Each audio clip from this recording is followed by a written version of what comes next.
कौन नहीं चाहेगा कि जवानी में ही अमीर बन जाएं, न कि तब जब उम्र ढल चुकी हो। आज हम एमजे डिमार्को की किताब द मिलेनियर फास्टलेन के उन आइडियाज को समझने वाले हैं जो ठीक यही रास्ता दिखाने का वादा करती है। व्हीलचेयर में दौलत, ये सुनने में ही कितना अजीब लगता है ना। लेखक इसी लाइन का इस्तेमाल उस पारंपरिक रास्ते पर सवाल उठाने के लिए करते हैं जो हमें सिखाया जाता है। मतलब एक ऐसा रास्ता जो शायद अमीर तो बना दे, पर तब जब उस दौलत का मजा लेने की उम्र ही ना बची हो। जरा सोचिए, अगर किसी को अमीर बनने में अपनी जिंदगी के 50 साल लग जाएं, तो क्या उस मंजिल का कोई मतलब रह जाता है? ये किताब इसी एक मुश्किल सवाल से शुरू होती है जो धीरे धीरे अमीर बनने वाली पूरी सोच को ही चुनौती देती है। तो चलिए सबसे पहले और सबसे बड़े आइडिया में गोता लगाते हैं, वो पारंपरिक फाइनेंशियल रास्ता जिसे लेखक एक बड़ा धोखा कहते हैं। ये फॉर्मूला तो हम सब ने सुना है ना? स्कूल जाओ, अच्छी नौकरी करो, 10% बचाओ और 65 की उम्र में रिटायर हो जाओ। लेकिन किताब का तर्क ये है कि ये एक ऐसा खेल है जिसमें जीतना लगभग नामुमकिन है। एक ऐसा खेल जो जवानी में नहीं बल्कि बुढ़ापे में अमीर बनाने का झूठा वादा करता है। और देखिए, ये जो पारंपरिक रास्ता है ना, ये खतरों से भरा पड़ा है। नौकरी की कोई गारंटी नहीं, मार्केट कभी भी गिर सकता है, और सेहत का क्या भरोसा। असल में ये एक ऐसी योजना है जो कंट्रोल पर नहीं बल्कि उम्मीद पर टिकी है, और ये बहुत बड़ा जुआ है। तो सवाल ये है कि अगर पारंपरिक रास्ता इतना जोखिम भरा है तो फिर दूसरे रास्ते क्या हैं?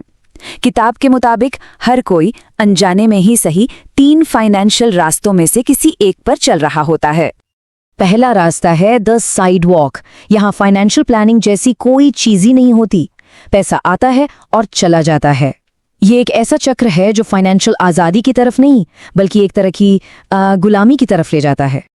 फिर आता है द स्लो लेन। ये वो रास्ता है जिस पे हम में से ज्यादातर लोग चलते हैं।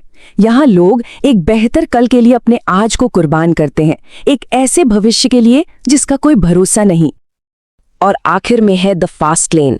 यहाँ इंतजार नहीं करना है बल्कि एक ऐसा बिजनेस सिस्टम बनाना है जो आज और कल दोनों के लिए तेजी से दौलत बना सके। ये टेबल इन तीनों रास्तों की सोच के फर्क को एकदम साफ कर देती है। जरा देखिए कि समय, कर्ज और पैसे को लेकर सोच कितनी अलग है। ये सिर्फ रणनीति का बदलाव नहीं है, ये तो सोच का, माइंडसेट का पूरा बदलाव है। तो ये फास्ट लेन आखिर काम कैसे करता है? इसका इंजन क्या है? चलिए देखते हैं कि ये पैसा बनाने का कौन सा तरीका अपनाता है जो स्लो लेन से बिल्कुल अलग है। स्लो लेन की सबसे बड़ी दिक्कत यह है कि इसमें कमाई सीधे सीधे समय से जुड़ी हुई है और दिन में तो सिर्फ 24 घंटे ही होते हैं, जिसका मतलब है कि कमाई की हमेशा एक लिमिट रहेगी। वहीं दूसरी तरफ फास्ट लेन समय की इस मजबूरी को ही खत्म कर देता है। ये बिजनेस सिस्टम्स पर चलता है, ऐसे सिस्टम्स जो किसी एक इंसान के समय से बंध ही नहीं होते बल्कि 24/7 काम करते हैं और जिन्हें जितना चाहे उतना बड़ा किया जा सकता है। तो यहाँ जो सबसे बड़ा फर्क है वो गणित का है। स्लो लेन मतलब जोड़ना, यानी धीरे धीरे पैसा जोड़ते जाना, और फास्ट लेन मतलब गुणा करना, यानी पैसे को तेजी से मल्टीप्लाई करना। चलिए अब इस फास्ट लेन समीकरण को थोड़ा और समझते हैं। इसका पहला हिस्सा है नेट प्रॉफिट। ये सिंपल है, जितनी यूनिट्स बेची उसे हर यूनिट के प्रॉफिट से गुणा कर दो। और मजे की बात यह है कि ये दोनों ही चीजें आपके कंट्रोल में है और इन्हें बढ़ाया जा सकता है। अच्छा, ये असल जिंदगी में कैसा दिखता है? लेखक एक उदाहरण देते हैं। मान लीजिए एक बिजनेस है जो हर दिन 1000 लीड्स बेचता है और हर लीड पर $4 का प्रॉफिट कमाता है।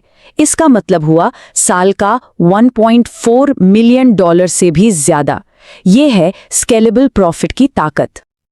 अब समीकरण का दूसरा हिस्सा आता है, एसेट वैल्यू। एक प्रॉफिटेबल बिजनेस को उसके सालाना प्रॉफिट से कई गुना ज्यादा कीमत पर बेचा जा सकता है। इसे लिक्विडेशन इवेंट कहते हैं, यानी एक ही झटके में बहुत बड़ी दौलत बनाना। तो सवाल यह है कि इस फास्ट लेन पर चला कैसे जाए? इसकी शुरुआत होती है एक बहुत ही बुनियादी सोच के बदलाव से, एक कंज्यूमर से प्रोड्यूसर बनने की सोच। देखिए, सोच में बदलाव बस इतना सा है, चीजें खरीदने वाले की जगह चीजें बनाने वाला बनना है। नौकरी ढूंढने के बजाय नौकरियां देने वाला बनना है। सिर्फ उपभोग करने के बजाय उत्पादन करना शुरू करना है। एक कामयाब फास्ट लेन बिजनेस बनाने के लिए किताब में 5 कमांडमेंट्स या कह लें कि 5 जरूरी सिद्धांत दिए गए हैं। बिजनेस एक असल जरूरत को पूरा करे, उसमें घुसना आसान ना हो, बिजनेस पर आपका पूरा कंट्रोल हो, उसे लाखों लोगों तक पहुंचाया जा सके और आखिर में वो आपके बिना भी चल सके। तो आखिर में ये सब कुछ एक चुनाव पर आके टिक जाता है, साइड वॉक, स्लो लेन या फास्ट लेन। किताब का साफ कहना है कि फाइनेंशियल किस्मत कोई इत्तेफाक नहीं बल्कि एक फैसला है।